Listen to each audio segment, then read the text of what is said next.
Hola, buenas noches. Les saluda Moreima Arias. Hoy presentando nuestras primicias y haciendo la invitación para este 2 de marzo a nuestro grandioso aniversario. ¿De qué parte del Perú eres, Moraima? Desde la bella ciudad de Tarma, la ciudad de las flores y los picaflores, así como nuestro productor detrás de cámaras. ¿De qué parte de Tarma exactamente, Moraima? Desde la Unión Leticia, de ahí. Actualmente vengo radicando ya aquí en Lima 4 años en el distrito de Huaycán. ¿Cuándo llegaste, Moraima, por primera vez a Lima? Recuerdo, primera vez cuando vine al aniversario de Bella Golondrina, también vine al aniversario de Berta Victoria. Recuerdo que cuando llegó Berta a la Unión Leticia, le brindé mi casa para que se pueda cambiar y ella también, ¿no? Por el cariño, el aprecio, me invitó a venir aquí a su aniversario aquí a Lima. Eso fue en el 2014, por ahí. Hermosa, ¿cuál fue la primera canción que te hizo conocida como Moraima Arias? Yo,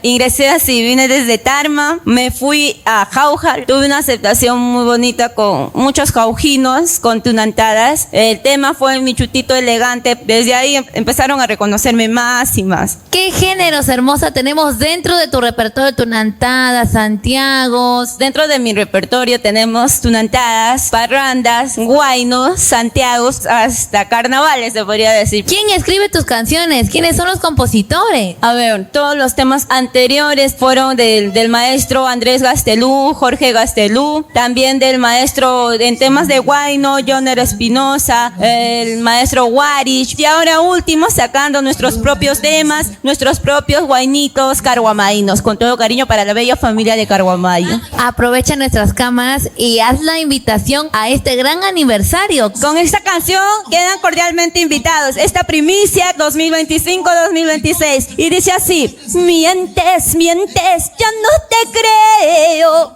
Juraste amarme y no demuestras. Juegas, ilusionas mi vida. Amor cobarde, amor farsante. Este 2 de marzo quedan cordialmente invitados a mi 4º aniversario. Ven a bailar, a disfrutar, a gozar con Piti Coronado, con Anita Santibáñez, Jacqueling Puente, Carmín Rojas Lindo. Tenemos de todo. Números de contratos, por favor. Me pueden llamar al 964-2012-46. Gracias también a la producción de Bella del Folclor, que también estarán en nuestro grandioso aniversario. Quedan cordialmente invitados. Mientes, ya no te creo. Juraste amarme y no demuestras. Juegas, ilusionas mi vida. Amor cobarde, amor farsante.